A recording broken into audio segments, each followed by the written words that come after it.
Elections are often described as contests of policies, manifestos, and political parties. Yet, beneath these formal structures lies another reality, that voters carry an internal imagined image of what their president should look like, sound like, and act like. This image is not written in the Constitution, nor is it taught in schools. Rather, it is shaped by history, media, political experience, religion, and collective memory. And that is what I want us to look at today, the imagined president dynamic. And with it, the 9 informal tests that influence how citizens perceive, assess, and rate presidential contenders.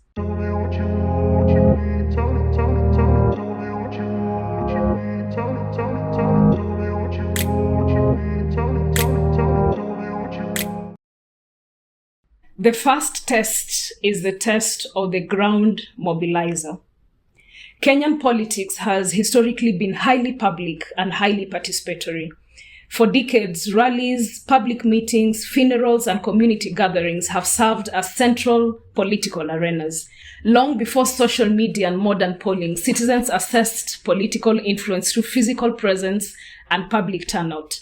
This history established the expectation that serious political contenders must be able to command the ground. And so a candidate may have strong policies, he or she may have impressive credentials, expert endorsements, and strong media visibility. But if voters repeatedly encounter empty venues, sparse crowds, and limited public enthusiasm, a subconscious conclusion begins to form that they may not be serious political contenders. The crowd, therefore, becomes a symbol of legitimacy. It becomes a symbol of popularity and electability. Because a voter reasons that if so many people are following this person, perhaps they know something that I don't. The tension, however, is that many Kenyans are also aware that crowds can be engineered, transport can be arranged, attendance incentivized, and optics carefully staged. Yet, even with this awareness, crowds still matter because they function as visible proof of political momentum. And so to pass this test, a candidate must demonstrate organic, undeniable public support that creates the impression of unstoppable political momentum. The second test is the pattern of abundance. Throughout history, rulers have rarely projected scarcity. Kings, chiefs, emperors, and powerful leaders have typically surrounded themselves with symbols of capacity. They had guards, they had aides, large residences, and visible administrative machinery.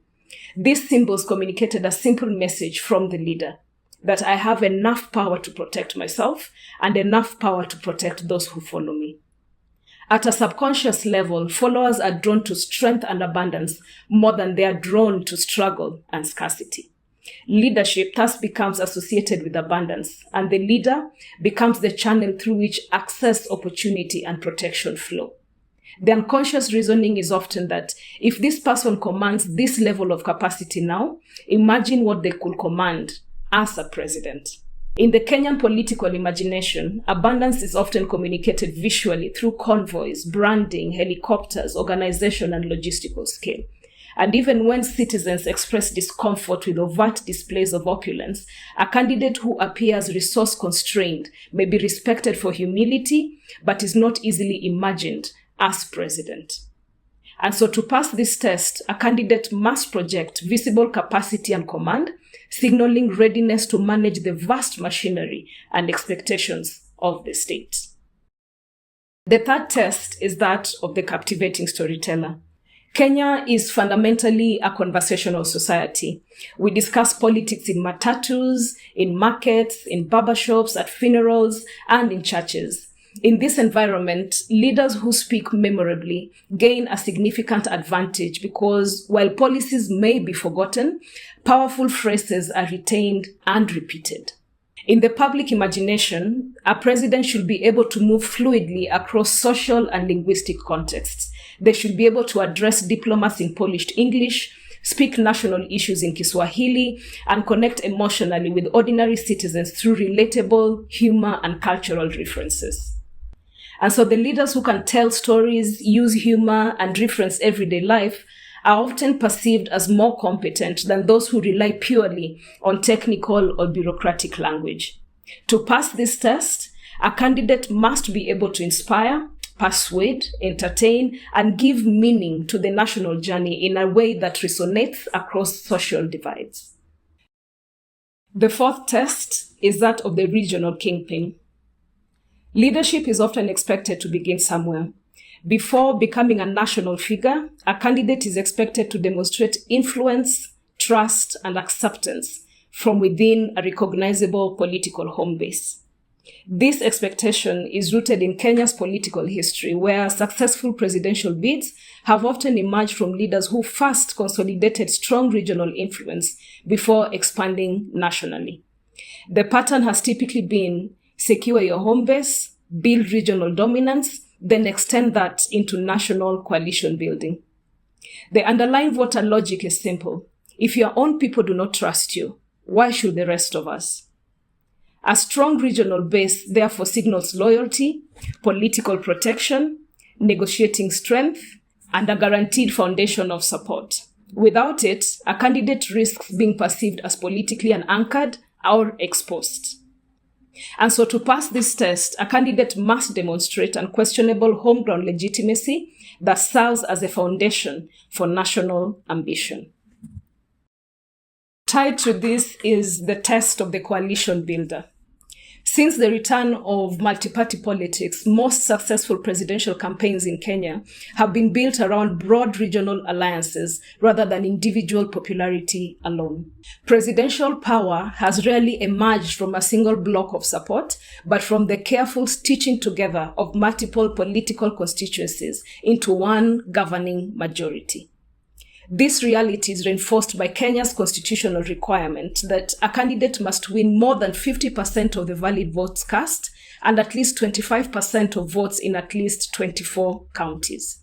In practice, this makes it difficult for any candidate to win on a narrow or isolated support base. And as a result, presidential politics has historically become an exercise in coalition building aimed at achieving the absolute majority threshold of 50+1.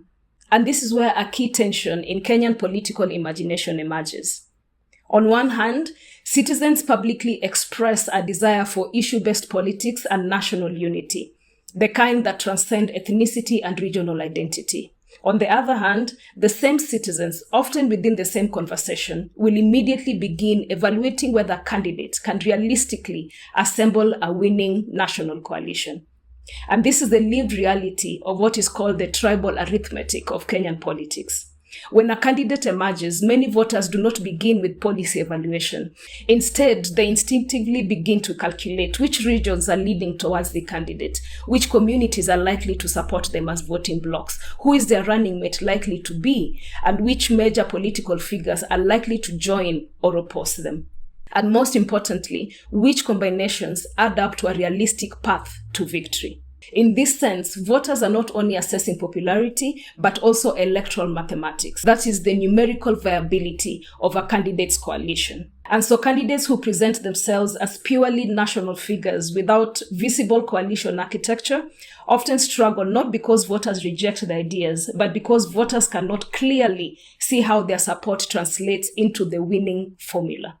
To pass this test, therefore, a candidate must demonstrate a credible, visible, and persuasive path to the 50+1 requirement. The sixth test is that of the ruthless operator. Many voters view politics as a competitive and often unforgiving arena. They perceive it as entrenched by networks of bureaucratic, commercial, and security elites who they commonly refer to as the system or the deep state. In everyday political conversation, the deep state is not understood as a single institution, but as a layered ecosystem of permanent power that operates beyond electoral cycles and continues influencing outcomes regardless of who is in office. This invisible structure is commonly understood through three interconnected pillars. The first pillar is that of the career officials, who include senior technocrats, intelligence structures, and security institutions.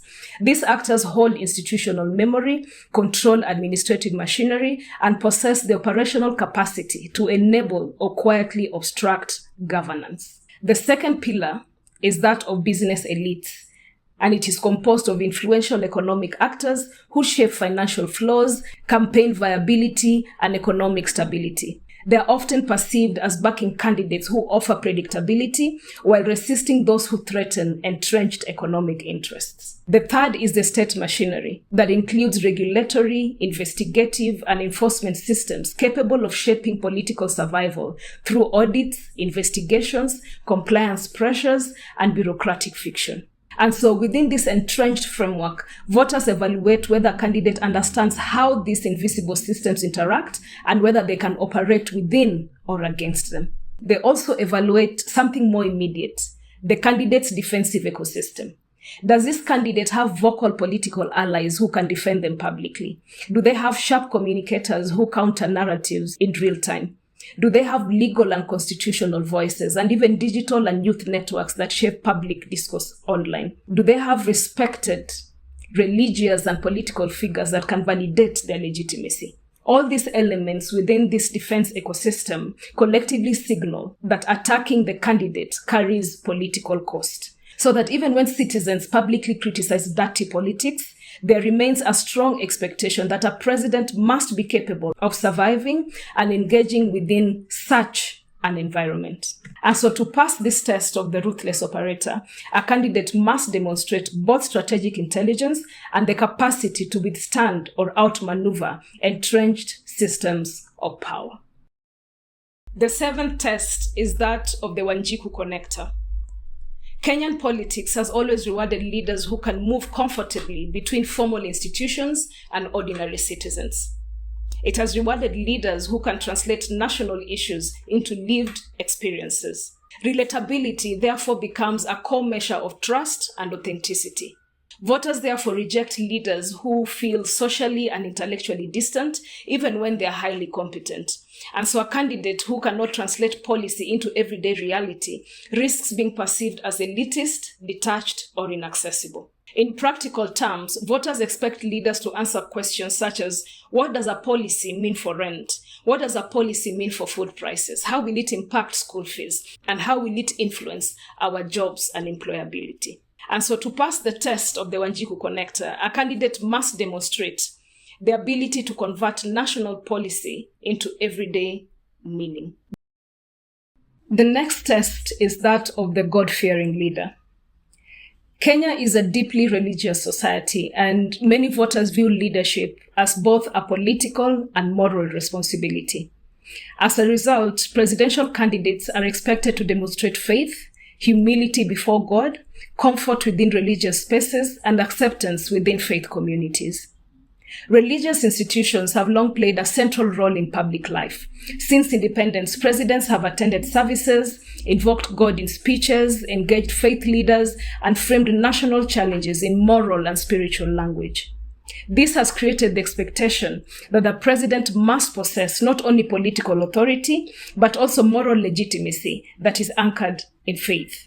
A subtle contradiction does, however, exist in the voters' thinking. While many citizens value genuine moral integrity and spiritual seriousness, they also recognize that politics is complex, transactional, and often morally ambiguous. There is therefore an implicit understanding that absolute purity may not survive political reality. This creates a balancing expectation that a leader must appear morally grounded while still demonstrating the ability to navigate the political realities of political life. And so to pass the test of the God-fearing leader, a candidate must appear spiritually anchored while demonstrating public accountability to a moral order beyond politics.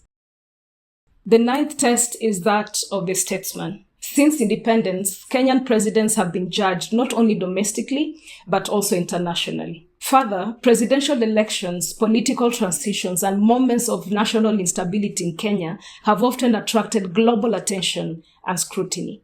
This has created an expectation that a presidential contender must possess international credibility and diplomatic competence. Voters therefore assess whether a leader can command respect beyond Kenya, not through foreign approval, but through composure, negotiation ability, and the capacity to protect national interests. They assess whether the candidate can hold their own in diplomatic conversations, can represent Kenya with dignity in global spaces, and can avoid embarrassing the country. The ideal president is therefore neither extremely controlled nor inwardly isolated. They are globally respected while remaining domestically accountable. To pass this test, therefore, a candidate must demonstrate statesman-like presence on the regional and international stage. These 9 tests do not, however, describe the technical requirements of governance, and whether they are fair or not, or whether they are what produce the best leaders, is a separate debate. What is undeniable, however, is that together they shape how many voters think and how they relate with power and politics. They form an unwritten framework through which political candidates are appraised, approved, or rejected.